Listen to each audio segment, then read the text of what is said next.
두 번째로는 이 카톡방 이야기를 좀 이렇게 나누고 싶습니다. 그리고 선교회 지금 카톡방이 지금 한 130명 정도 되는데, 앞으로 이 카톡방에 이렇게 더 많은 인원들을 이렇게, 더 많은 사람들을 이렇게 초대하고 여기서 비전을 같이 나누고 이런 하려고 해서 이런 비전도 가지고 있는데, 우리 카톡방을 이렇게, 카톡방이 시작된 거는 우리가 기도회 시작한 2019년 4월부터 계속 진행된 카톡방인데, 저는 4년 차 된 카톡방이에요. 어떤 카톡방이 4년 동안 이렇게 깨안지고 진행됐다는 건 이게 엄청 또 상당히 근성이 있는 어떤 그런 카톡방이라고 이렇게 봐도 될 건데, 이 카톡방을 통한 어떤 비전이 있어요. 앞으로는 이렇게 미디어라든가, 뭐 지금 우리가 열악한 상황을 이 핸드폰으로 이렇게 찍긴 하지만은, 앞으로는 미디어라든가 유튜브라든가 SNS를 통해서 우리 사역의 주력이 될 어떤 그런 무대인 것인 거죠. 이런 카톡방 사역은 이런 그것이 걸음의 어떤 첫걸음마의 어떤 그런 걸음이 시작인 어떤 그런 행보라고 생각하는데, 이렇게 앞으로 계속해서 문자 사역도 하지만 이런 것도 다 그런 것들이 일환이라고 이렇게 좀 생각하고 있고 지금 시작하고 있는데, 근데 또 한 가지 시각은 제가 이게 카톡방도 그렇고 앞으로 우리 기도회도 이렇게 정말 정말 이렇게 부흥 기도회 어떤 그런 역사를 계속 세우려고 하는 어떤 그런 비전들을 가지고 있거든요. 근데 제가 이런 기도회라든가 이런 것들을 세우려고 하는 거는 탈북민 목회자가 일으키는 기도운동을 좀 만들어 보고 싶습니다. 우리 남한 출신이 사역자가 이렇게 세우는 기도운동이라든가 통일운동이라든가 이런 것들은 좀 큰 단체들이 조금 있게 돼요. 근데 여러 개 되는 건 아직 탈북민 북한 출신 사역자가 세우는 어떤 기도운동이라든가 어떤 통일선교 어떤 그런 것들, 이런 것들은 크게 이렇게 좀 미미한 것 같다는 생각이 들어요. 근데 이렇게 남한 사역자들이 하는 어떤 그런 기도운동은 어떤 면에서 보면 이렇게 남한적인 시각이 좀 많은 부분들이 많다고 저는 생각이 되거든요. 근데 북한 출신의 사역자가 좀 이렇게 중립적이고 또 실정도 좀 이렇게 더 잘 이해할 수 있고 또 더 절박할 수 있다고 저는 생각하거든요. 그렇기 때문에 이런 우리 북한 출신이 사역자가 일으키는 하나님 기도 운동을, 이건 또 우리 당면은 우리 문제고 직접적인 면에서 일으켜야 되고 이건 일어나야 된다 이런 생각을 하고 있거든요. 그런데 이런 운동을 이렇게 재개하려고 하다 보니까 이 운동 가운데서 내재하고 있는 문제를 다스릴 수 있는 영권이 있어야 되는 것들을 좀 생각해 보게 돼요. 네. 이것이 없으면 좀 이렇게 이걸 끌고 나갈 수 있는, 지속적으로 끌고 나갈 수 있는 어떤 그런 장기적인 어떤 그런 힘이 안 되겠다 이런 생각이 되는데, 이 부분을 좀 오늘 좀 같이 좀 이렇게 여러분들하고 좀 이렇게 논의를 좀 해보고 싶어요. 우리가 지금 카톡방에서 이게 진영 논리로 복잡해서 계속 이렇게 좀 우리가 지금 다투고 그러잖아요. 근데 여기서 결론적으로 좀 이게 제 말씀을 드리면, 결론적으로 제 어떤 정체성이랄까, 어떤 저희 어떤 그런 것들을 먼저 나타내면, 저는 이렇게 그리스도인이고, 보수주의자고, 대화론자다.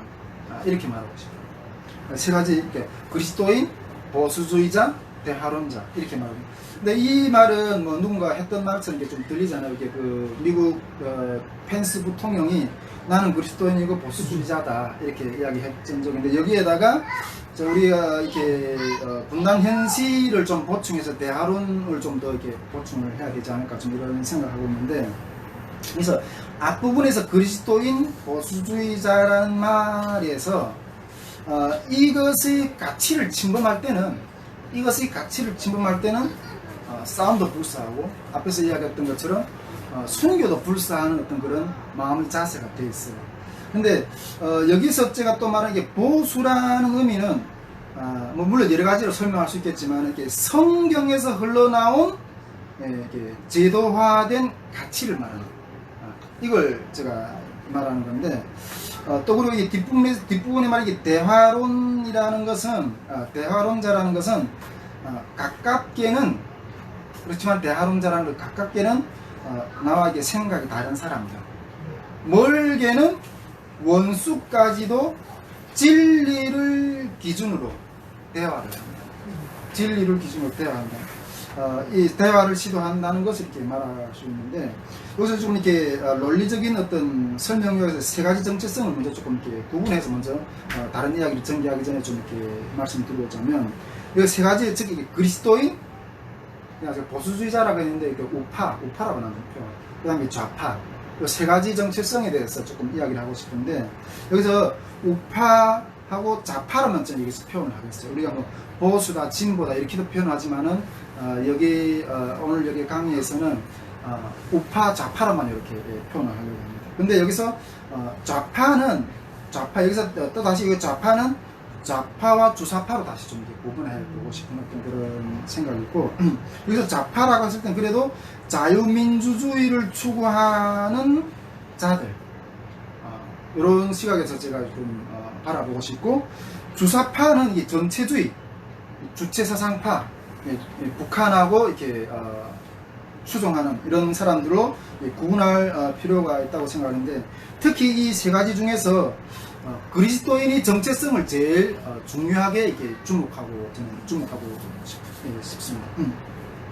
여러분, 우리는 이렇게 그리스도인으로서 이렇게 세상 나라와 이렇게 지상 나라, 이렇게 하나님 나라와 또 이게 지상 나라의 정체성을 두 가지를 가지고 있는데, 우리 그리스도인으로서 영원한 하나님의 나라의 시민이라는 것을 늘 이렇게 우리가 인식하며 주목하면서 살아가야 됩니다.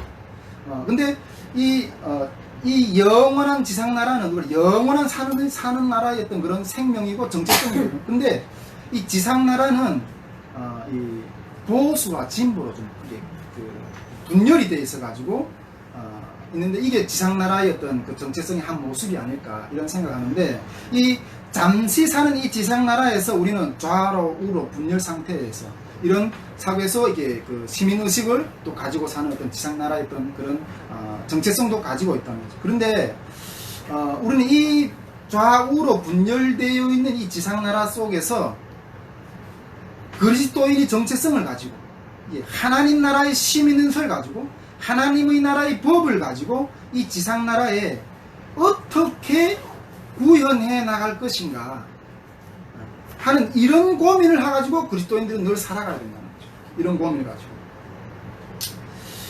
여기 근데 이 관계가 먼저 정립이 돼야 되거든요.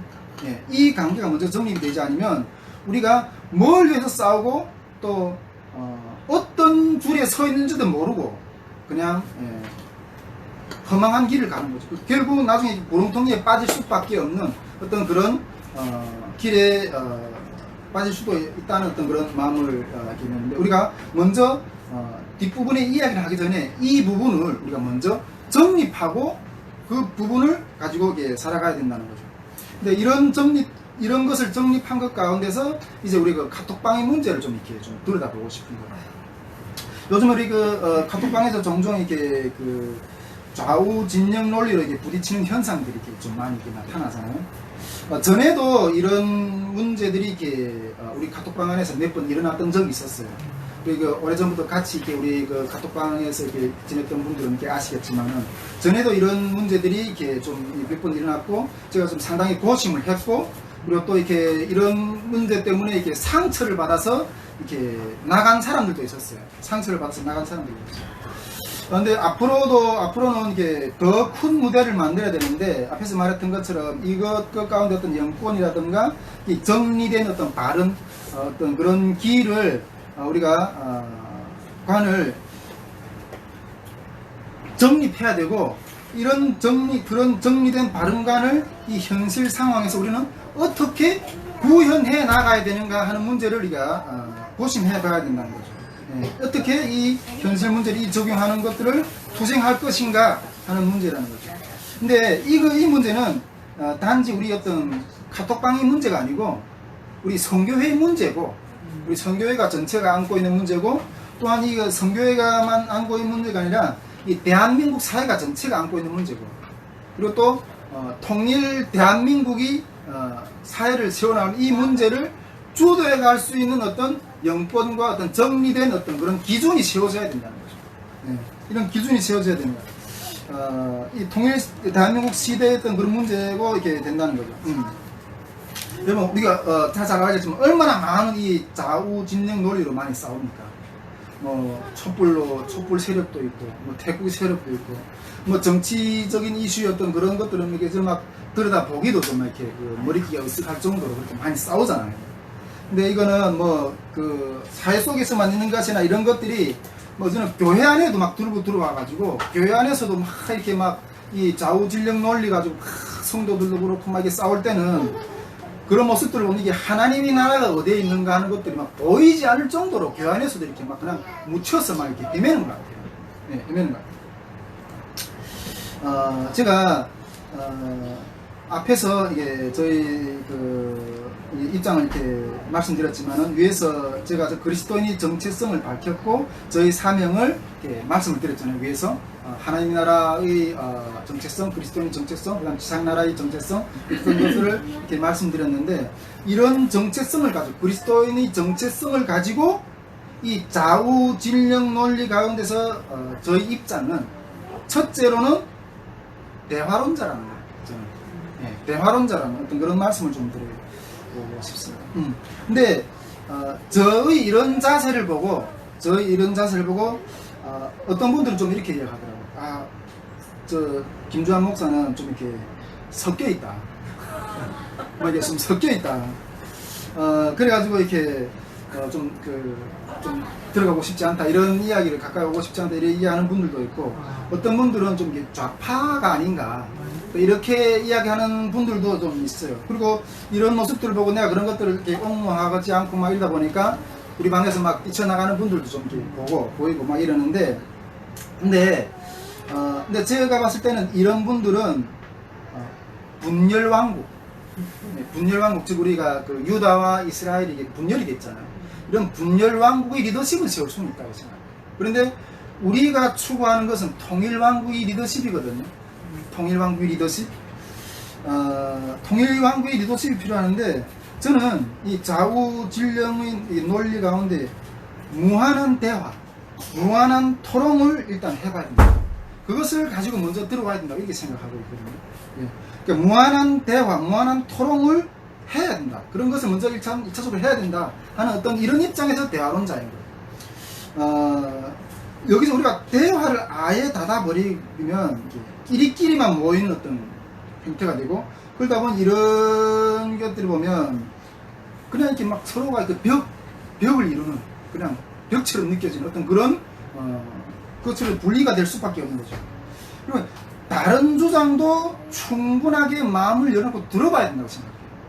다른 주장도 충분하게 그 속에서 들어보고 저건 맞다 이렇게 판단되면 바꿀 건 바꾸고 이렇게 돼야지 통합사회를 이뤄갈 수 있다고 생각하거든요. 통합사회를. 여러분 이것이 또한 우리가 민주주의 근간이거든요. 민주주의 어떤 그런 자유민주주의 어떤 근간이고 이런 정신이 자유민주주의 근간이고 어떤 그런 발판이라고 저는 생각이 돼요. 독단적인 어떤 그런 행동, 그런 주장, 그런 것들은 어떤 파시즘으로 가는 어떤 길이라고 저는 생각이 돼요. 파시즘으로 가는 길. 그런데 여러분 여기서 제가 주장하는 이 무한 토론이라는 것은 어떤 그냥 무턱대고 무한 토론 대화하는 게 아니라 진리와 확신을 근거로 한 설득이고 토론이고 끝까지 겨뤄보는 싸움입니다. 진리와 확신을 근거로 한 설득이고 토론이고 끝없는 어떤 그런 투쟁이라는 거예요. 그런데 보통 우리는 이런 것들을 대화하려고 하지 않고 그냥 다 닫아버리죠. 문을 다 닫아버리죠. 이런 토론의 무대를 닫아버리는 현실들을 제가 우리 그 교단에서도 좀 이렇게 많이 보게 되는데, 우리 그 총신 같은 경우에는 우리 제가 총신 이렇게 뭐 학부도 나오고 신대도 나왔잖아요. 이 총신 같은 경우에는 이렇게 그 신학에서 가장 민감하게 좀 이렇게 다투는 여러 가지 문제들이 있는데 그 중에 한 가지 뭔가 하면 이게 문소설 논쟁이에요. 문소설. 모세의 오경이 이렇게 막 가지가지 찌그러져서 이거 가지고 막 성경을 엄청나게 찢어놓는 그렇게 자유주의 신학을 하는 어떤 그런 사람들이 많거든요. 근데 이런 것들에 대해서 엄청나게 이렇게 자유주의 신학자들은 이렇게 비판을 해요. 문소설을 가지고 성경을 거기서 또 성경을 이렇게 권위를 이렇게 찢어버리고 이러면 거기서부터 모든 권위가 나오고 이랬는데 이걸 찢어놓으면 모든 권위가 무너지거든요. 그런데 그래서 우리 이 총신에서는 특히 우리 교단 같은 경우 이 문소설론자들 그리고 또 이렇게 자유주의 신학자들하고 대화조차 안 하려고 해요. 그냥 딱 닫아버리고, 아 너는 자유주의 신학이다. 딱 문 닫아버리고 이게 딱 벽을 쳐버립니다. 그런데 우리 총신 가운데서 일부 교수들은 이 문서설론자들하고 이렇게 싸우려고 나가는 사람들이 있어요. 싸우려고 나가는. 근데 이런 사람들은 다른 말로 말하면 이게 대화론자들인 거예요. 대화론자들인 거예요.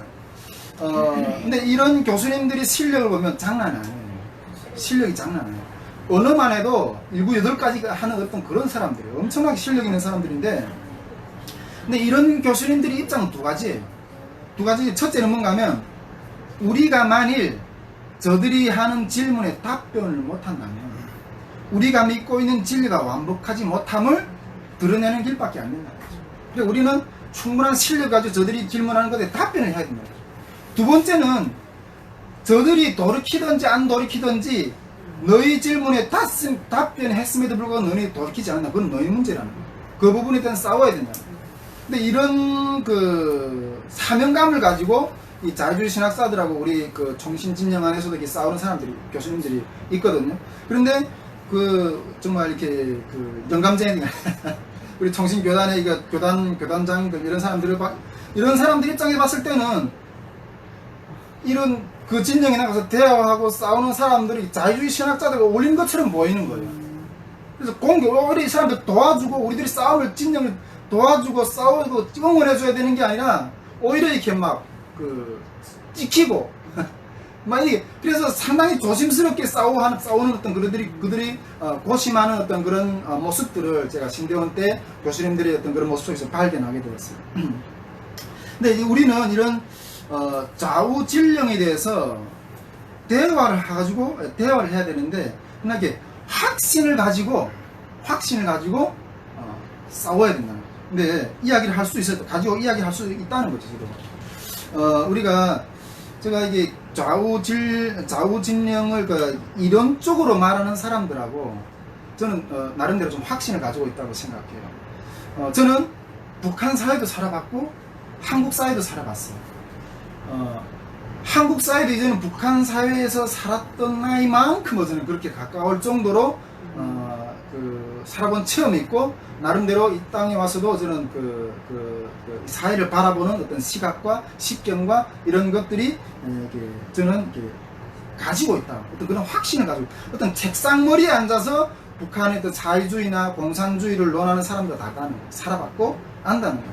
또 이것에서 보다 더 큰 확신은 그리스도인으로서 인간론을 해석할 때 죄인된 인간의 그 본성을 가지고 만드는 그 사회가 얼마나 불완전한가 하는 것들에 대한 어떤 그런 정체성도 알고 있기 때문에 제가 이 대화할 때 자유진영과 좌파진영과 이런 데는 때 진리에 대한 확신, 어떤 그러한 진영 논리에 대한 확신, 이런 것들이 나름대로 가지고 있는 것 가운데서 싸운다는 거죠. 그런 확신을 가지고 대화를 하려고 저는 이렇게 노력을 한다는 거죠. 자, 그러면 그리스도인이고 그리스도인 우파로서 저는 우파기 때문에 좌파 진영에 대한 나의 대화의 어떤 그런 해석에 대해서 좀 이렇게 좌파를 바라보는 나의 해석에 대해서 이렇게 좀 이어서 좀 말씀을 좀 나누고 싶은데, 근데 좌파에 대해서 설명하기 전에 좌파를 대해서 논하기 전에 먼저 보수 우파에 대한 철저한 반성이 필요합니다. 철저한 반성을 필요합니다. 그러니까 좌파를 비판하기 전에 그 좌파에 속한 사람들이 우리 우파에 대해서 비판하는 부분들을 겸허하게 받아들일 수 있는 입장을 먼저 가지고 있어야 된다는 거예요. 가지고 있어요. 저도 이렇게 눈에 의해서는 보수적인 어떤 그런 시각에서 논객들의 이야기도 많이 들어보고, 그 진보적인 시각에서 가지고 있는 어떤 그런 논객들의 시각도 많이 들어보려고 노력을 하거든요. 근데 여러분, 이것이 안 될 때 혁명의 환경을 만날 수밖에 없어요. 이것은 이런 기회가 없을 때. 그런 역사는 그렇게 다 계속 그렇게 흘러왔잖아요. 우리가 그 가톨릭에서 우리 종교교육 할 때도 이것도 혁명이거든요.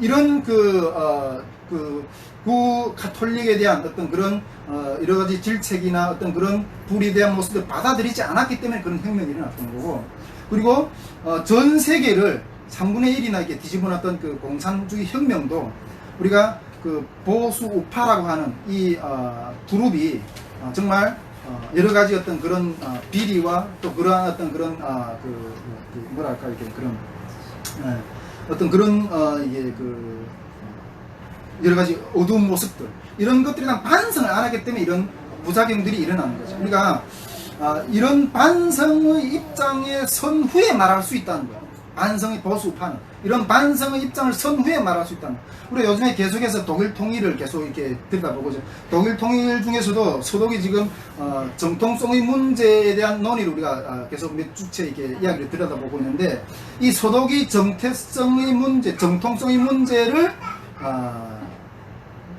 정확하게 말하게 할 수 있는 입장은 이것도 같은 입장이에요.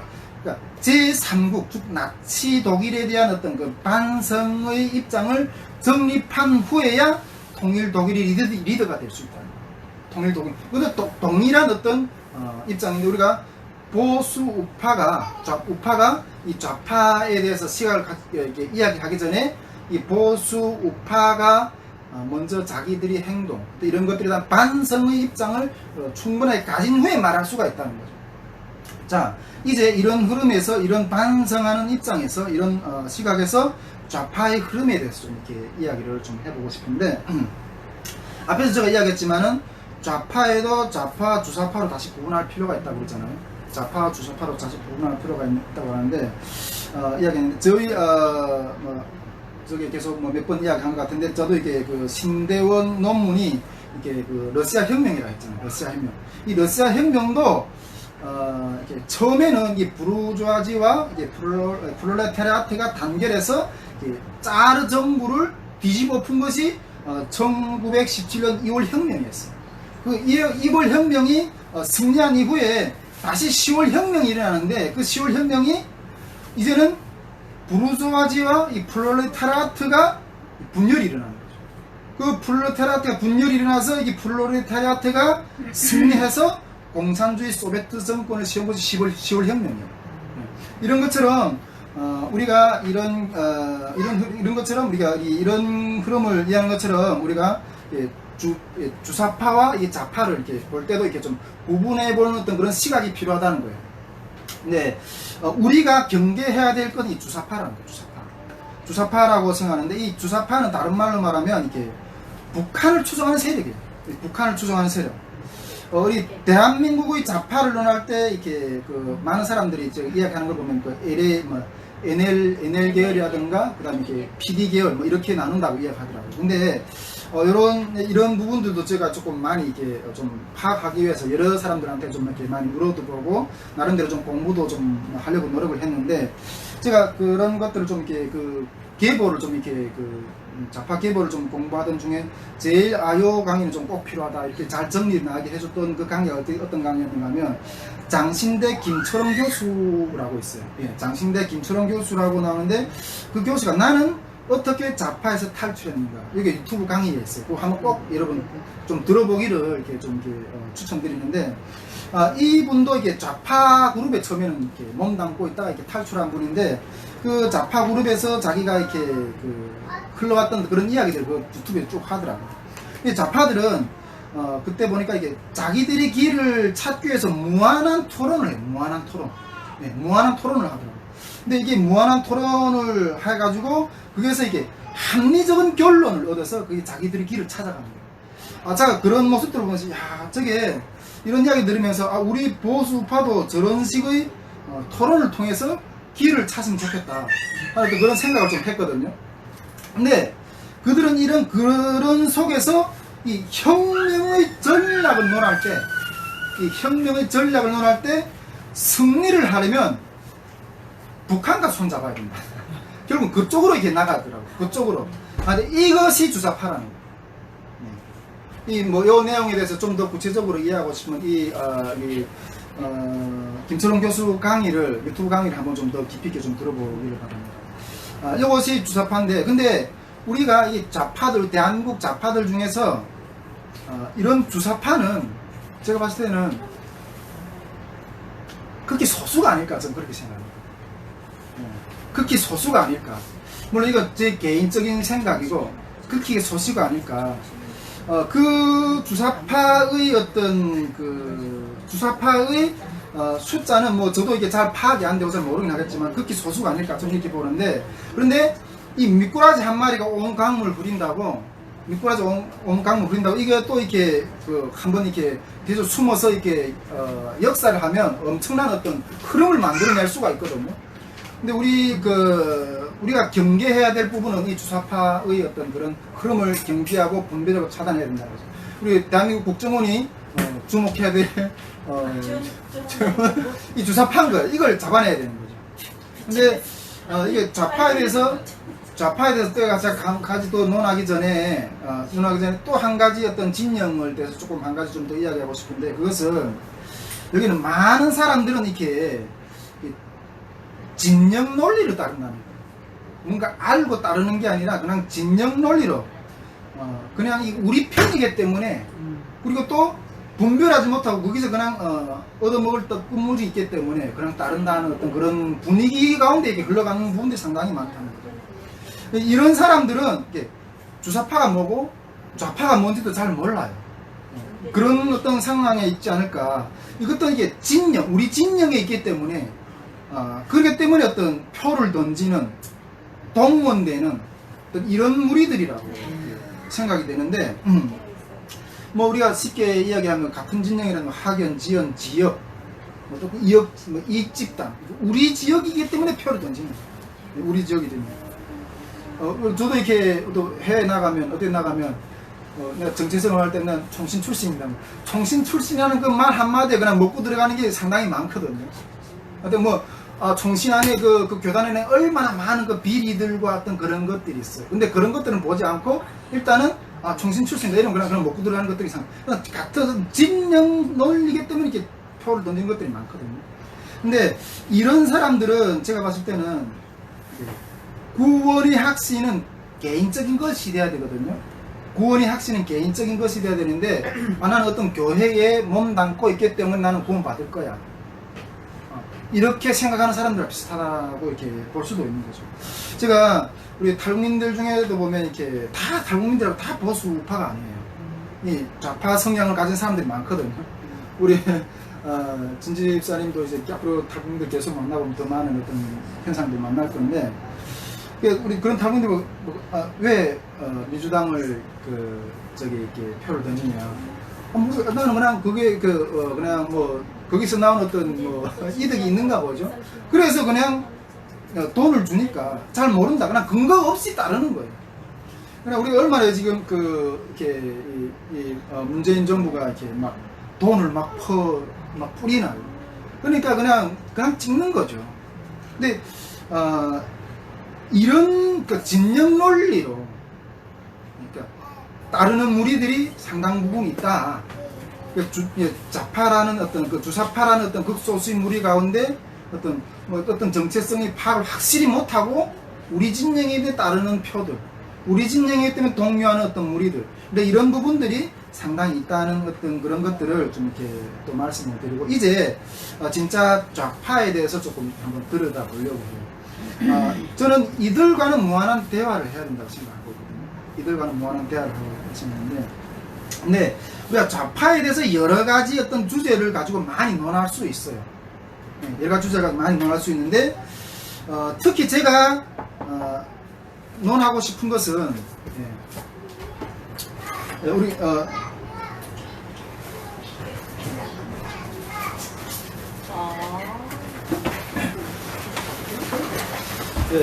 어서 오십시오. 예.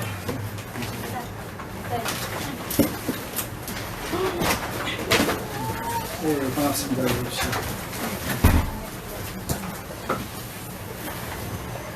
요 엉키는 부분은 나중에 우리 수상 간사님이 좀 편집해 주시면 좋겠어요. 예. 이제 진짜 우리 좌파에 대해서 이게 좀 이렇게 들여다보고 싶은데, 이들하고는 제가 이제 말했던 것처럼 이들과는 무한한 어떤 대화를 해야 된다고 저는 이렇게 생각합니다. 무한한 대화를 해야 된다고 생각하는데, 우리가 이 좌파에 대해서 여러 가지 주제를 논할 수 있는데, 이 여러 가지 주제 중에서 제가 가장 본질적이고 가장 큰 주제라고 이렇게 다루어야 될 부분이라고 이렇게 생각하는 건 뭐냐면, 좌파의 정신이 뭔가 하는 거예요. 좌파의 정신이 뭐고 좌파가 추구하는 본질이 뭔가 하는 거예요. 근데 제가 좀 이렇게 최종적으로 모든 어떤 현상들, 어떤 그런 것들을 바라보고 이렇게 이런 최종적인 결론이 뭔가 하면, 좌파는 추구하는 것은 결국 이제 사회주의적인 요소를 추구합니다. 사회주의적인 요소를 추구합니다. 특히 제가 봤을 때 이 기독교 목회자들 가운데, 기독교인들이 하는 것 가운데, 또 특히 기독교 목회자들 가운데 이 좌파적인 정신적인 세계관을 가지고 있는 사람이 상당히 많아요. 상당히 많다고 생각합니다. 근데 왜냐하면 우리 이게 기독교 정신은 어떤 면에서 보면 이 사회주의적인 요소처럼 보이는 것들이 상당히 많기 때문에 그렇게 본다고 보이거든요. 우리 그런 것들이 어떤 것들이 있을까요? 우리가 특히 보면 이렇게 특히 이렇게 기독교 공동체 생활, 특히 저도 이렇게 기독교 교회사 쪽 통해 들어볼 때 이 중세 수도원 생활을 듣다 보면요, 중세 수도원의 어떤 기독교인들 수도원들의 생활을 들어보면 정말 사회주의적인 요소들이 너무 많아요. 제가 중세 기도원들, 수도원들을 바라보면서, 이게 사회주의를 이 중세 수도원의 어떤 생활 양식을 따와서 이렇게 만든 게 아닌가, 그렇게 의심할 정도로 그렇게 사회주의적인 비슷한 모델들이 너무나도 많은 거예요. 근데 저는 사회주의는 그 모델을 수도원에서 가져왔다고는 생각지는 않아요. 일단은 하나님의 인간은 하나님의 형상이잖아요. 그 인간이 하나님의 형상이기 때문에 그 모든 인간들 가운데는 어떤 하나님의 일반 계시 은총들이 있거든요.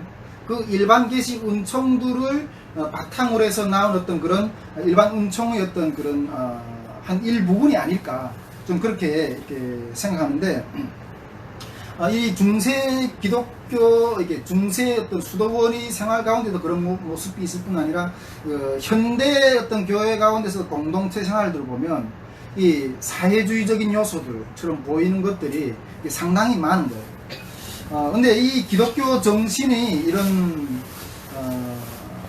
이 기독교 정신이 이런 혼돈에 대해서 여기서 내가 다 설명할 수는 없어요. 그러나 한 가지 정리할 수 있는 것은, 정리해서 이 시간 간단하게 나중에 이 부분을 다시 정립을 해서 좀 드릴 필요가 있다고 생각하는데, 여기서 한 가지 정리해서 말씀드릴 수 있는 것은, 그리스도인은 이 어둠의 세상 속에서 성령의 인도 따라 빛이 된 삶의 과정이 뭔가, 이걸 재정립해내야 된다.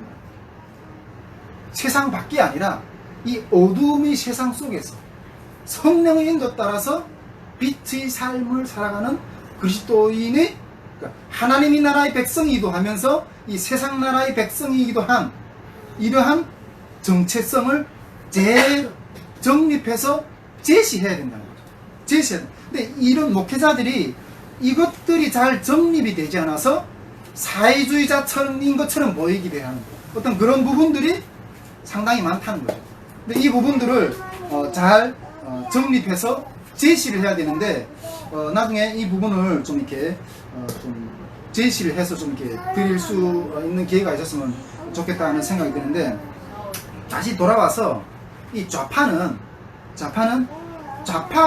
공격하는, 제일 강력하게 공격하는 대상이 뭐예요? 여러 가지 있을 수 있겠지만은, 특히 이 가진 자들, 이 기업인들을 이렇게 공격하고 이 죄인 취급까지 하는 어떤 그런 모습들이 많이 보이는 거예요.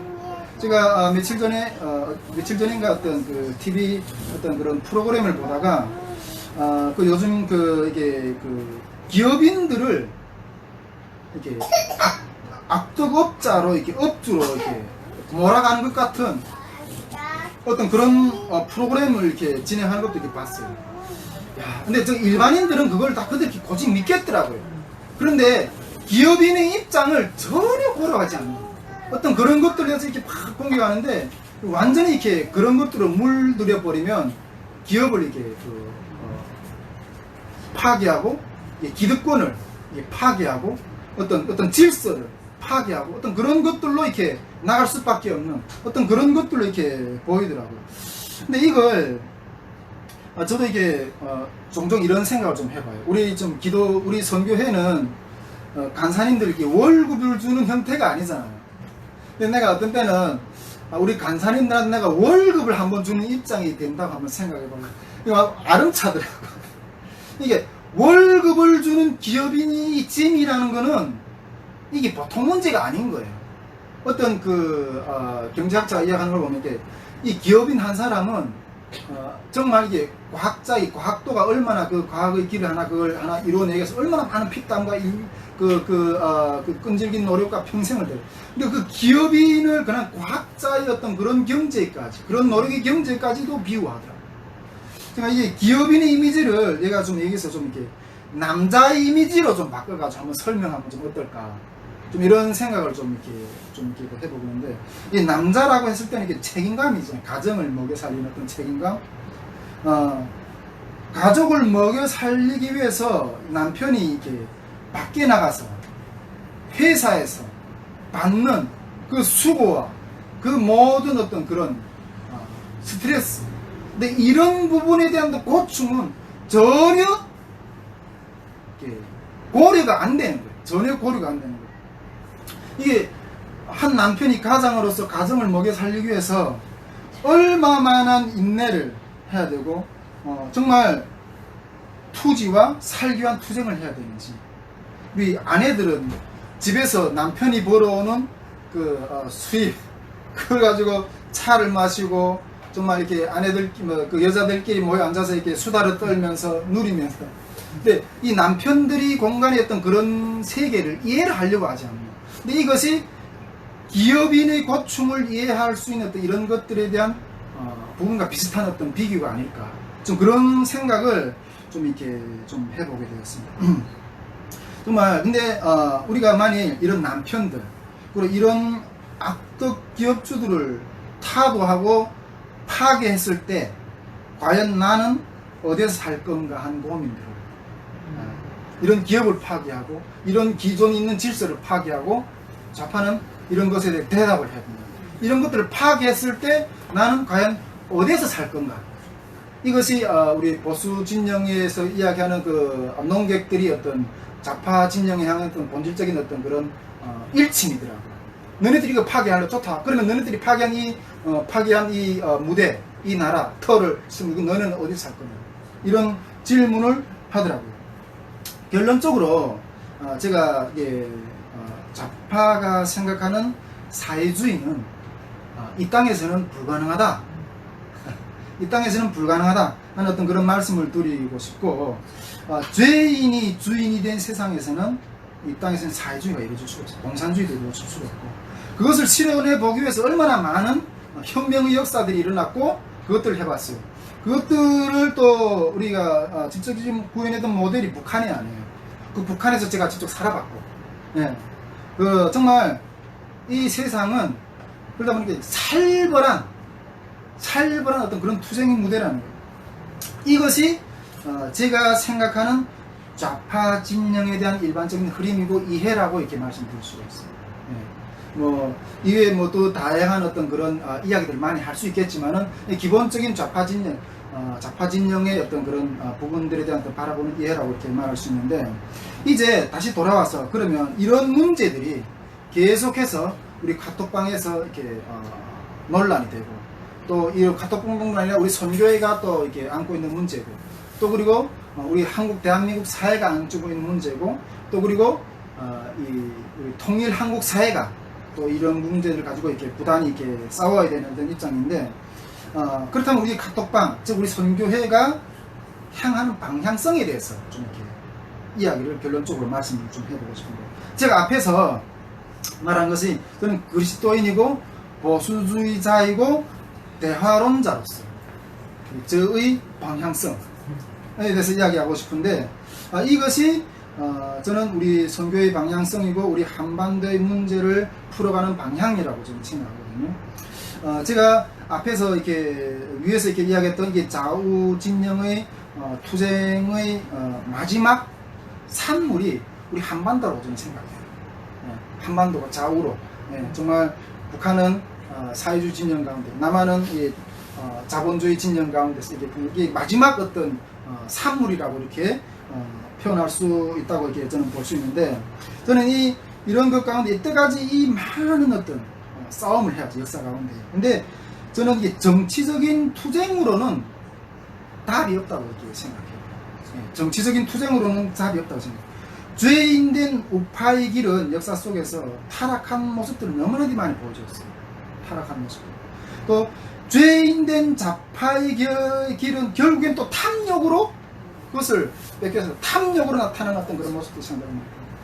이 양진영의 목표는 결국에는 누가 헤게모니를 장악하느냐, 즉 권력을 장악하고 주도권을 잡는가의 싸움인 거예요. 주도권을 잡는가의 싸움이에요. 우리가 에레미야서 1장에 보면 사람들은 우물을 판다고 그러잖아요. 사람들. 근데 그 우물을 파는데 물을 내지 못하는, 구멍이 뻥 뚫린 우물을 판다고 이렇게 이야기하고 있잖아요. 이런 질령의 싸움을 가지고는 답이 없다. 그렇다면 이제 제가 이야기하는 건, 물론 우리 그리스도인이고 보수주의자고, 우리 물론에서 정치에 참여를 하지만은, 이런 정치적인 참여를 하지만은 이런 정치적인 어떤 그것을 이렇게 우리 어떤 그런 방패를 삼고 하는 싸움은 승리할 수가 없다. 승리할 수가 없다. 그래도 우리가 주목하는 것은 다른 방향의 싸움을 해야 된다. 다른 방향의 싸움. 제가 여기서 주목하는 것은 어떤 사회나 어떤 제도나 이런 것을 앞서 개인을 주목하는 거예요. 개인, 그리스도인 개인. 그러니까 사회를 변화시키기에 앞서 말씀 앞에선 개인의 변화를 먼저 주목해야 됩니다. 말씀 앞에. 우리가 말씀 앞에 우리 죄인된 이 개인의 심령이 주의 성령으로 인해서 변화될 때, 이 개인의 심령 가운데서 성령이 임하면 내 가운데 있는 그 모든 죄가 스스로 깨달아져서 그 죄악의 길에서 돌이키는 길, 돌이키는 역사, 이것만이 답이라는 거예요. 우리가 동성애를 반대하는 투쟁도 우리 해야 됩니다. 그리고 또 여러 가지 어떤 주사파들과의 어떤 그런 싸움이, 정치적인 진영에서 어떤 모든 싸움도 해야 돼요. 그러나 그것이 본질적인 답이 아니라는 거예요. 그것은 결국에는 헤게모니 싸움으로 가요. 그러나 우리가 진정으로 추구해야 될 싸움은 오히려 주님 앞에서 말씀, 우리가 회개되고 변화될 수 있는 그 길을 추구해야 된다는 거죠. 이것이 진정한 답이라는 거죠. 이런 심령의 부흥이 일어나고 이런 심령의 회개가 일어났을 때 사회가 변해요. 그리스도의 개인이 변할 때. 우리가 1907년도 평양 부흥 역사가 일어났잖아요. 평양 대부흥 역사. 부흥 역사를 주목해요. 우리가 부흥 역사. 평양 대부흥 역사가 일어났을 때 일본 경찰들이 죄인을 잡으려면, 그때 평양 대부흥 역사에 일어날 때 경찰서에 가는 게 아니라 교회에 가면 된다 그랬어. 죄에 대한 회개의 고백이 너무나도 많이 일어나니까. 그런 평양 대부흥 역사가 일어났을 때 평양시 주변에 있던 술집들이 다 문화가 바뀌었어요. 문화가 바뀌었어요. 어떤 제도적인 어떤 그런 것들을 위해서 싸움도 해야 되지만 그것들로 우리가 주력하는 것이 아니라 이 주님 앞에서 우리가 회개할 때 그러한 스스로의 어떤 회개의 역사를 통해서 돌아오는 역사를 세울 수 있다는 거예요. 근데 우리는 이것을 추구해요. 다시 물맷돌 선교회는 정치적인 참여도 하지만 우리가 본질적으로 더 집중하고 나아가야 될 싸움은 주님 앞에서 이 부흥의 역사, 심령의 역사, 이것들이 세워질 때 이 사회가 변하고 하나님의 역사를 승리하는, 하나님이 기뻐하는 사회가 이루어질 거라는 거죠. 이런 것들이 정말 제가 전에도 이야기했지만은 20세기 정말 초에 유럽에서 일어났던 복음주의 역사와 이게 소련에서 러시아에 일어났던 러시아 혁명의 대조점이라는 이런 의미에서 이런 의미에서 그리스도인이고 보수주의자이고 대화론자로서의 저는, 대화론자 입장은 이 진리를 위해서 싸워야 된다고 생각하고, 근데 여기에서 대화론자는 아까 이게 내가 진영의 어떤 논리에 대해서 충분하게 대화를 해야 된다 했잖아요.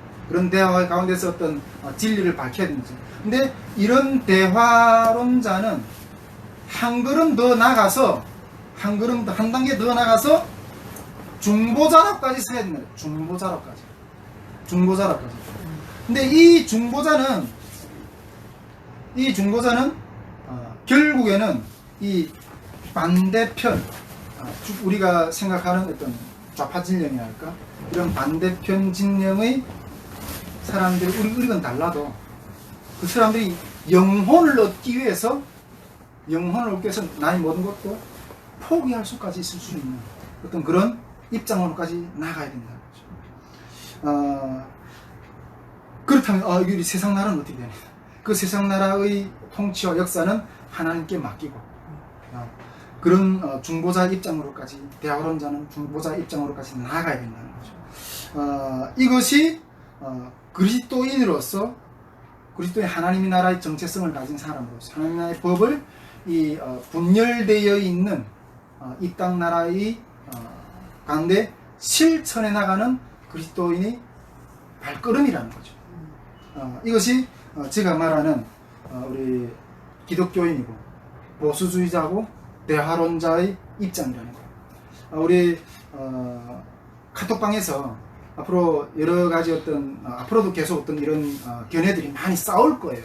그래서 저는 이걸 영상으로 찍어가지고 내가 그때 이게 대응하기가 참 힘들더라고. 그래서 저는 이 영상을 찍어가지고 그런 이렇게 대화의 어떤 주제들이 올라올 때 이 영상을 띄우려고 해요. 근데 이 영상을 띄우면서 이 정신에, 이 운동에 참여하고 싶은 사람들은 따르는 어떤 그런 공동체가 되기를 원하고, 그러한 선교회가 되기를 원합니다. 근데 이러한 마음으로 갔을 때 통일 한국의 어떤 진정한 리더십이 세워지고 영성이 세워지고 통합의 어떤 그런 화해의 역사들이 일어날 것이라는 어떤 그런 마음을 여러분들에게 같이 나누게 됩니다.